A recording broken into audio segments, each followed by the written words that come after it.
everybody. I'm Paul Diebold with the Irvington Historical Society.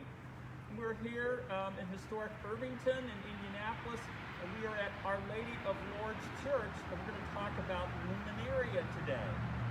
So just to start, a little bit of history about this site, because we haven't covered Our Lady of Lourdes just yet. Our Lady of Lourdes parish was founded in 1909. There were a handful of Catholic families out here at Irvington. Irvington was a pretty small place in 1909, and that started the parish. They bought a house and used a house nearby here. And then in 1911, the parish bought another house and established a school.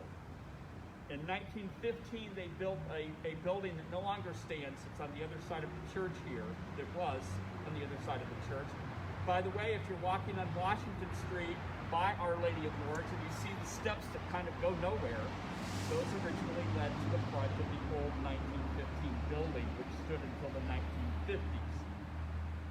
So in 1942, this beautiful church that's made out of a different kind of limestone than you're used to seeing in central Indiana here, this sort of buff-colored limestone, was built. It was completed in 1942. It was designed by Eber T. Schulte, who was a Cincinnati architect who specialized in religious buildings. So then the grotto here connects to the rectory, which is from 1931. That was designed by Merritt Harrison, who was a neighbor of Our Lady of Lourdes. His house, unfortunately, no longer stands. So Nancy Sponsel is with us here, and she kind of heads up the effort for Luminaria. And Nancy, could you explain to us what is Luminaria? Luminaria is actually the lighting of the way for the Christ child.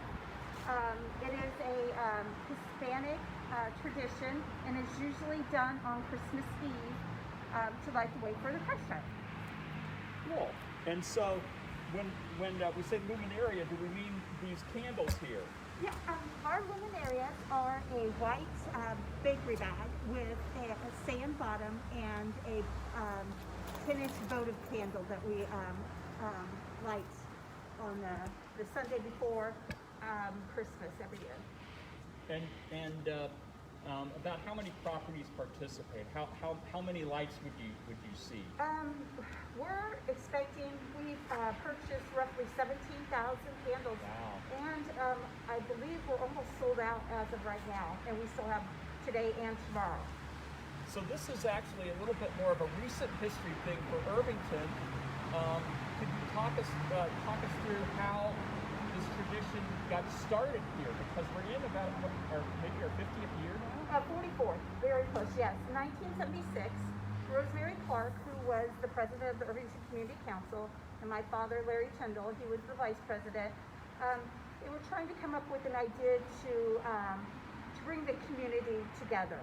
And they came upon the Luminaria. And so it was born. And the first year they did it, they had 3,500 candles, which they sold out of. And that was mainly around the Ritter, Lehman, Washington Street area. Cool, very nice. So as far as participating in Luminaria, of course, this year we have the pandemic. That's why we have our masks on, of course. Yeah. But you can participate, right? You can Correct. Still participate because you really don't need to be around anybody. Exactly. This is something that you can do and the whole community can do, yet you're doing it by yourself. You take your bags and place them out tomorrow evening, a little before 6, light your candles. Then you can get in your car with your family or your bubble and take a drive through the candlelit streets of Irvington. Very neat, very neat. So that's a really nice summary of Luminaria. It's one of the things that we started and really reinvigorated here in Irvington in the last few decades, and it's still going really strong.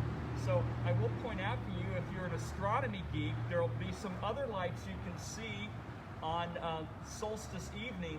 A rare conjunction of planets will be visible. You might get on the internet and figure out how you can see that in your area. And if you miss it, don't worry. It'll only be about 900 years before it happens again, so no problem. Anyway, I think that pretty much wraps us up for today. Nancy, thank you so much for coming out once again and explaining one of Irvington's great traditions for us.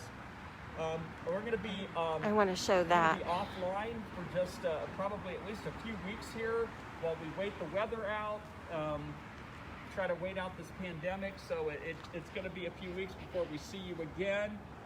We'll try posting some other things for your interest on Saturday mornings. Peggy is concluding by showing us the beautiful rectory building here with its slate roof. And everyone have a great holiday. We have one more thing. Nancy has one more point to make. I just wanted to say that candles are still available at Ace Central Hardware.